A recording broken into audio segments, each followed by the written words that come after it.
Some species felt humanity was given preferential treatment. It often takes a century or more before a new species is granted an embassy. The Council gave a great deal of thought to this matter. In the end, they decided humanity's impact on Citadel space was significant enough to warrant an embassy. How come the Volus were the first species given an embassy? In the early years following the formation of the Council, the Volus were, apart from the Asari and Salarians, the most populous and widespread species in Citadel space. They established many new colonies and trading outposts, and they petitioned the Council for a greater role in determining interstellar policy. In recognition of their work to expand interstellar trade and establish a standardized galactic economy, the Volus were granted an embassy here on the Citadel.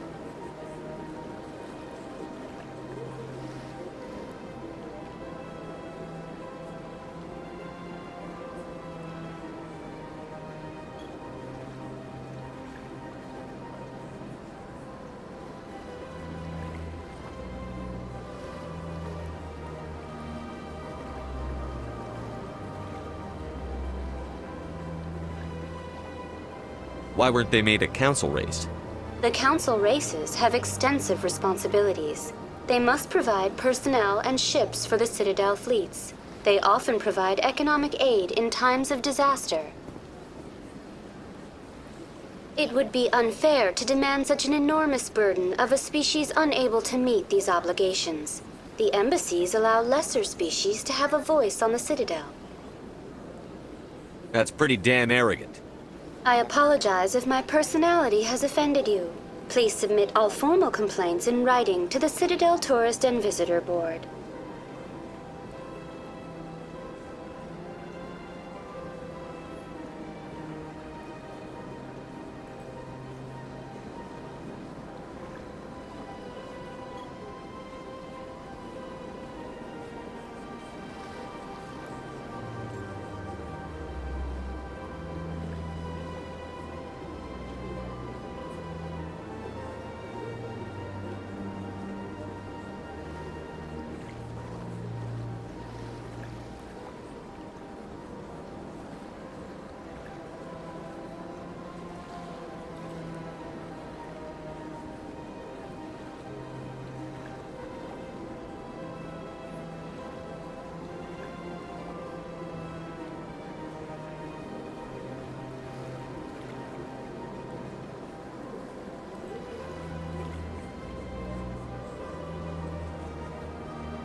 How come the Volus were the first species given an embassy? In the early years following the formation of the Council, the Volus were, apart from the Asari and Salarians, the most populous and widespread species in Citadel space. They established many new colonies and trading outposts, and they petitioned the Council for a greater role in determining interstellar policy. In recognition of their work to expand interstellar trade and establish a standardized galactic economy, the Volus were granted an embassy here on the Citadel.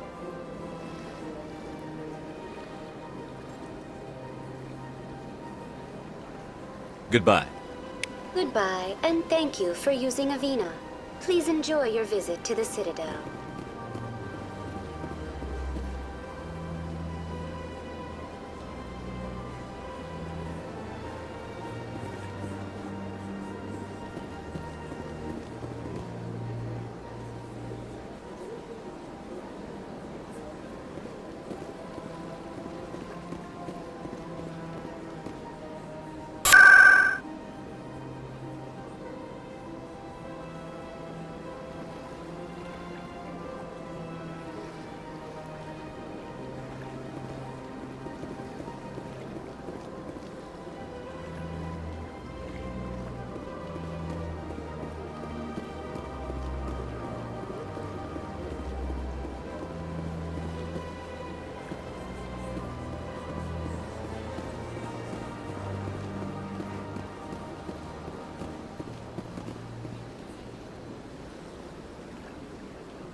rearranged 5 times now. 5 times?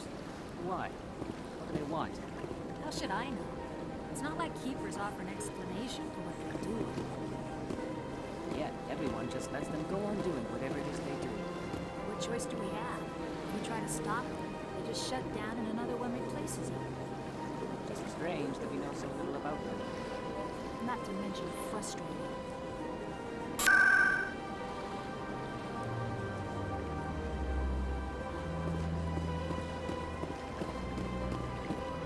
Welcome, I am Nelina. I don't recognize you as one of our expected clients today. Would you like me to see when the consort will be able to meet with you? Can't I just go in? I'm afraid not. Yeah, you must understand there are many who seek the consort services. But if you wish to leave your name, she'll make every effort to meet with you. What do you do here, Nelina? I'm one of the consort's acolytes. Many of the people here today will not see the consort, but they expect to be attended to just the same. It's our job to ensure that they leave contented. What exactly do you attend to? Well, each acolyte has her unique abilities. Some soothe with song, others with conversation. As much as possible, we seek to match the needs of our clients to the skills of our acolytes. My specialty is touch. My fingertips can find every tension point in your body and relieve it. I'd like to try out your services. Excellent. I'll add you to our client list. We should be able to see you in 3 or 4 months.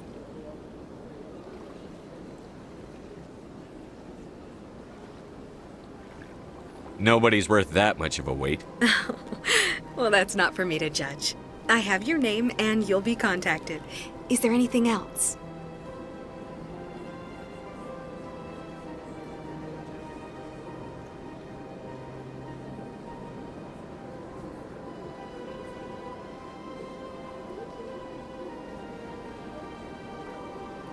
What is the consort?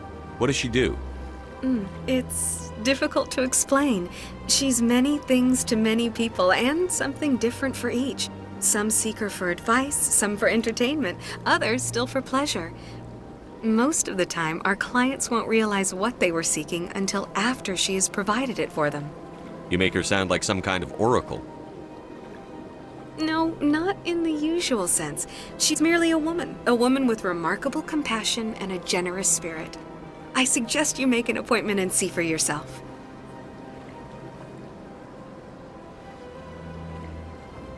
I think I'm done here. Oh, well, I hope you'll return again in the future. We always enjoy seeing new clients. Nelina, Yes, Shaira? send the commander up to see me. I wish to speak with him. Yes, of course, mistress.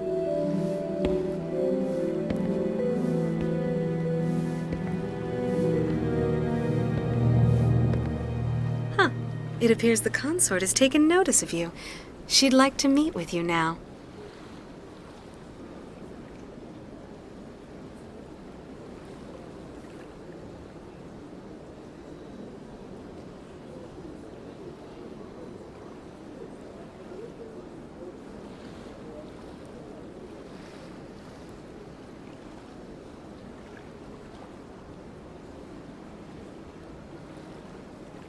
What does she want to see me for?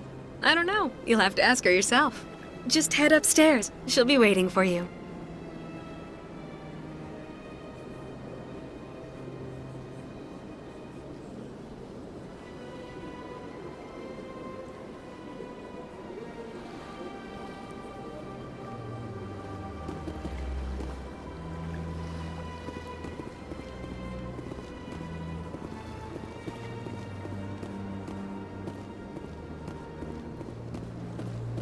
This is my first time. I can't believe I didn't come sooner. Welcome. It is a pleasure to see you.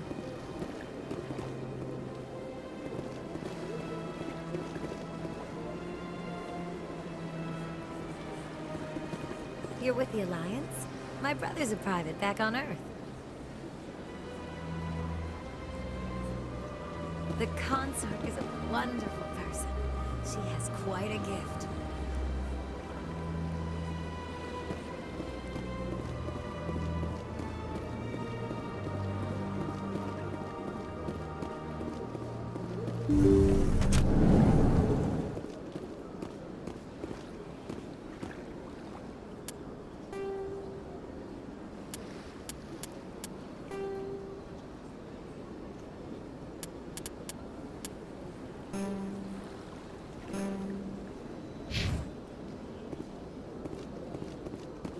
That is close enough, Commander. I've heard a great many things about you since your arrival here in our citadel. I don't like people spying on me. I apologize, Commander. I make it my business to know when important people arrive on the station. Many of them become clients.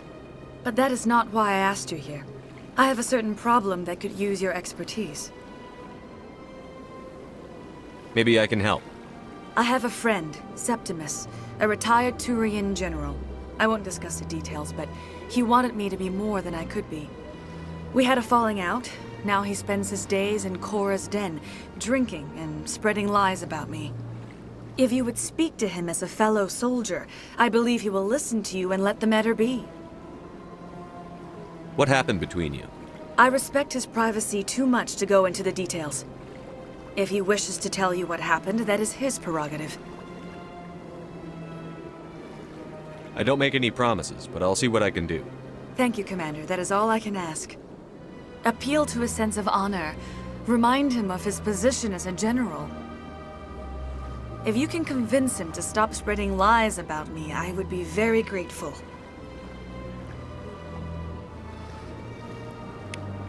Now I must ask you to take your leave. I have many clients waiting to see me. This place is a little too perfect. Like they're hiding something. Big place.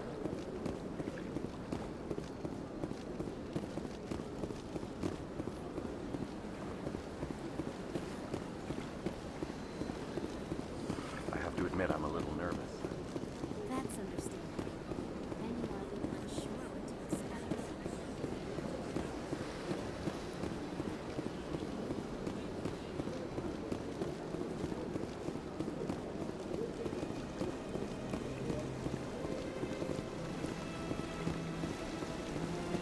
Welcome to Presidium Tourism Terminal 3. Here in the financial district, a number of businesses offer various goods and services to their exclusive clientele. The statue you see before you was commissioned to honor the Krogan soldiers who gave their lives to protect Citadel space during the Rachni Wars. In the aftermath of the Krogan rebellions, several embassies petitioned to have the statue removed. However, this motion was eventually quashed by the Council. Tell me more about the Krogan rebellions. In recognition of their efforts during the Rachni Wars, the Krogan were granted several new colony worlds by the Council.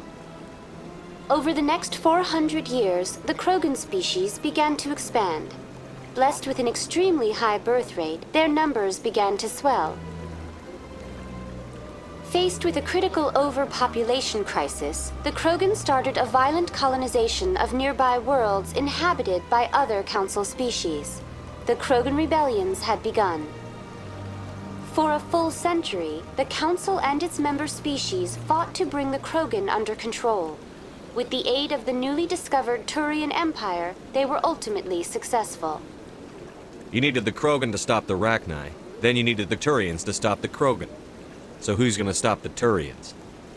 I am sorry, but that question is beyond my programming parameters. The Turians are members of the Citadel Council. They are not a threat to galactic peace. Why did the Council fight so hard to keep the statue? The Krogan were instrumental in saving the galaxy from the Rachni threat. The Council believed this historical fact should not be forgotten. The Council also hoped that preserving the memorial would improve diplomatic relations with the Krogan and bring about a peaceful resolution to the rebellions. Unfortunately, the Krogan refused to negotiate and only surrendered after their population and homeworlds had been ravaged by the Turians. Sounds like they got what they deserved. I am sorry, but a value judgment of that nature goes beyond my programming. What were the Rachni Wars? Nearly 2,200 years ago, explorers seeking to expand Citadel space opened up mass relays leading to systems controlled by the Rachni.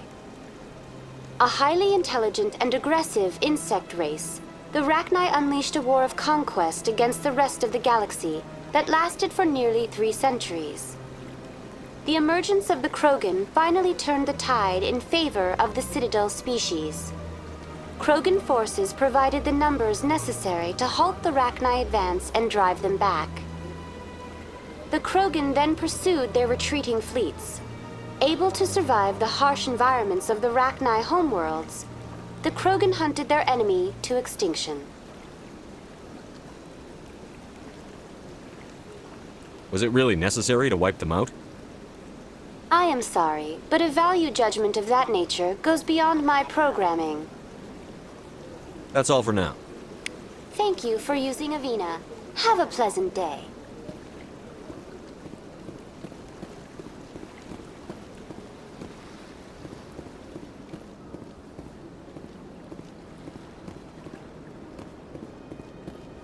Ah, human. This one is greatly pleased to see you here in my decadent emporium. Who are you?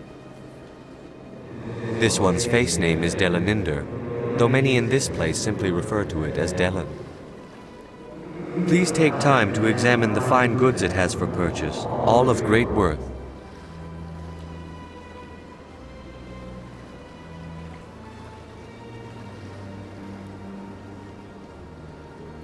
What exactly do you sell? Only the finest and most luxurious items that credits can buy. This one is able to procure almost any item the human would desire, for a price, naturally.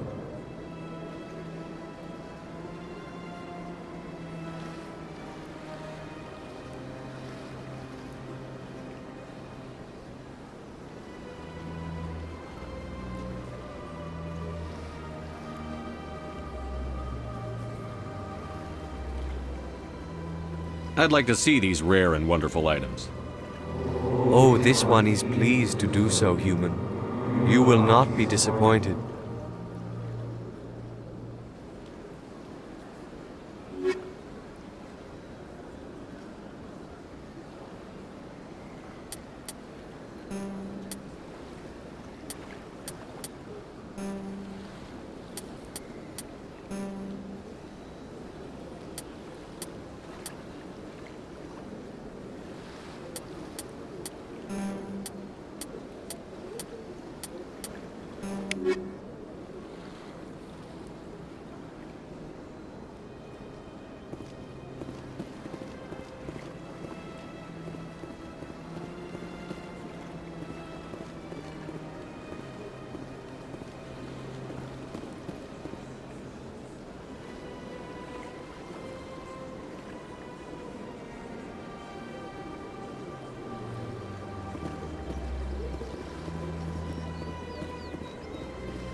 not disturb the keepers.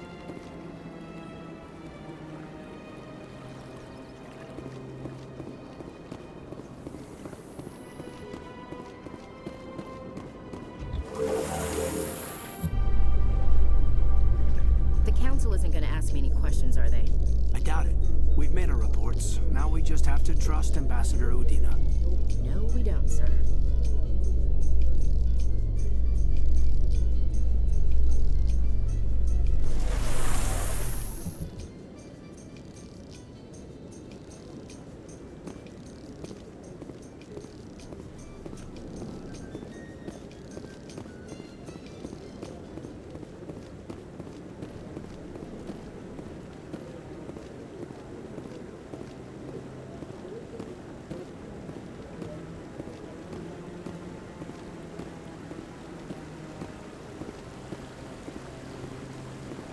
Saren's hiding something.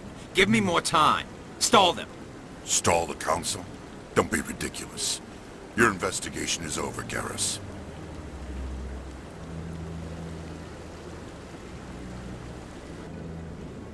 Commander Shepard, Garrus Vakarian. I was the officer in charge of the C-Sec investigation into Saren. Come across anything I should know about? Saren's a Spectre. Most of his activities are classified. I couldn't find anything solid. But I know he's up to something. Like you humans say, I feel it in my gut. I think the council's ready for us, Commander. Good luck, Shepard. Maybe they'll listen to you.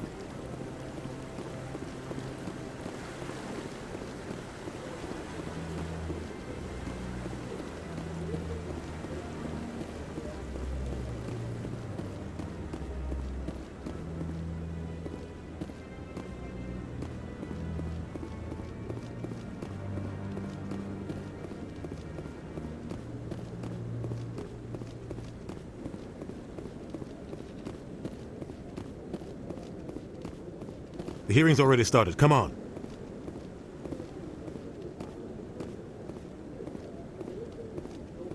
The Geth attack is a matter of some concern, but there is nothing to indicate Saren was involved in any way.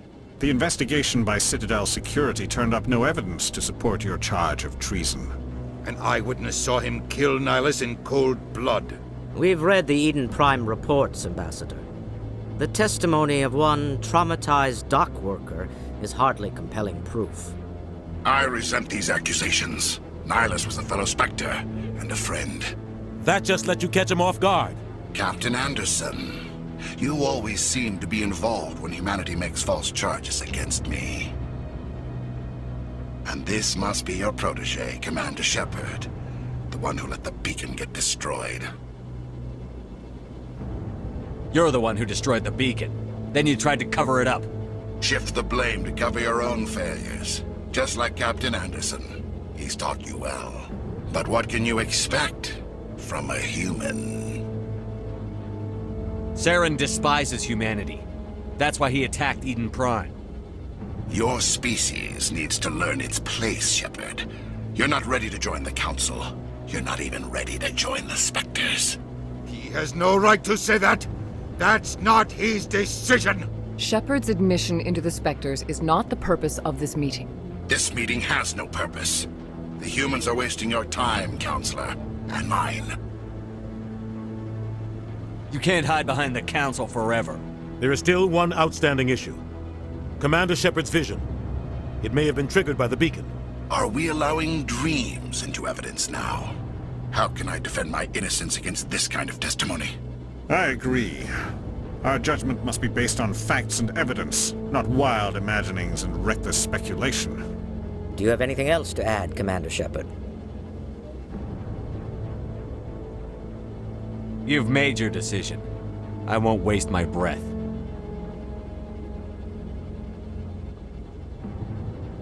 The Council has found no evidence of any connection between Saren and the Geth. Ambassador, your petition to have him disbarred from the Spectres is denied. I'm glad to see justice was served. This meeting is adjourned.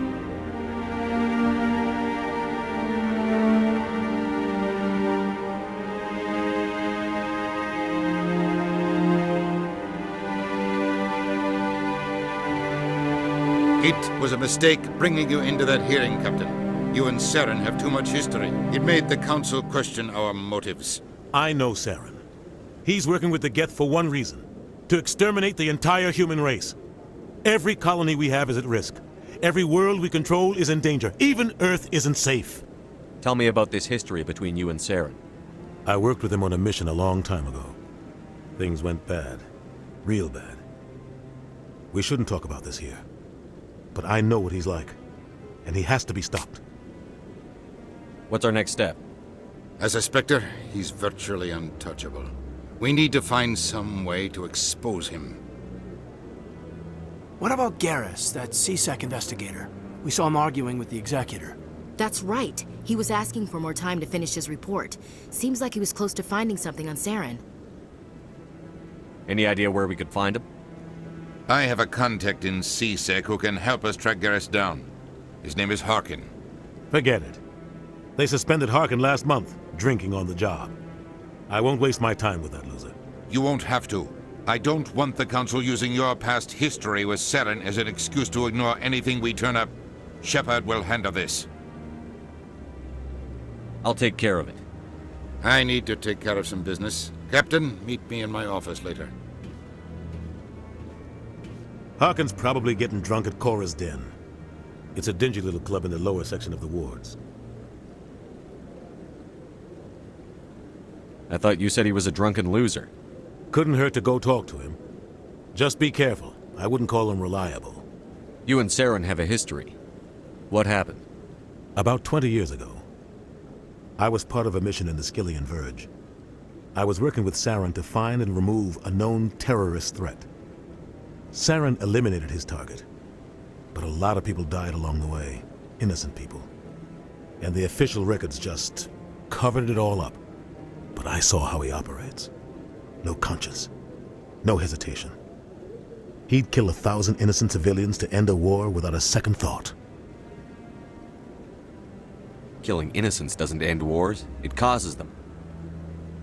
I know how the world works, Commander. Sometimes you're forced to make unpleasant decisions. But only if there's no other way. Saren doesn't even look for another option. He's twisted, broken. He likes the violence, the killing. And he knows how to cover his tracks.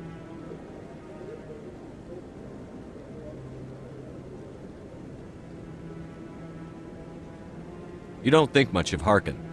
The guy joined C-Sec about 20 years ago. He's been an embarrassment to our species ever since. Roughing up suspects in custody, bribery accusations, alcohol and drug use.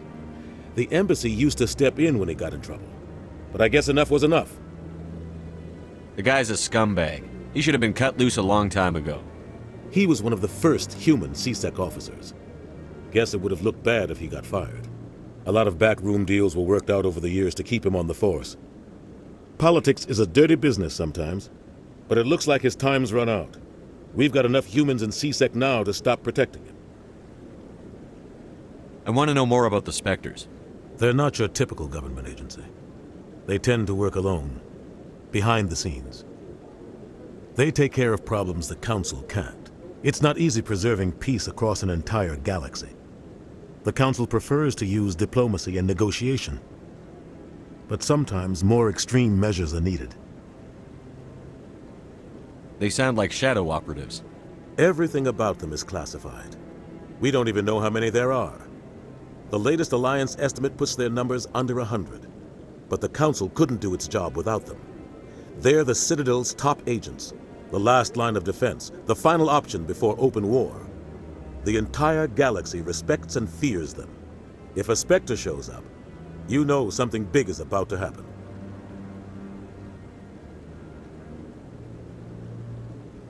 What happens when a Spectre goes rogue, like Saren? It doesn't happen often. The Council is careful when they select their candidates. But when something does go wrong, there's usually only one solution. Send another Spectre to bring the rogue agent down.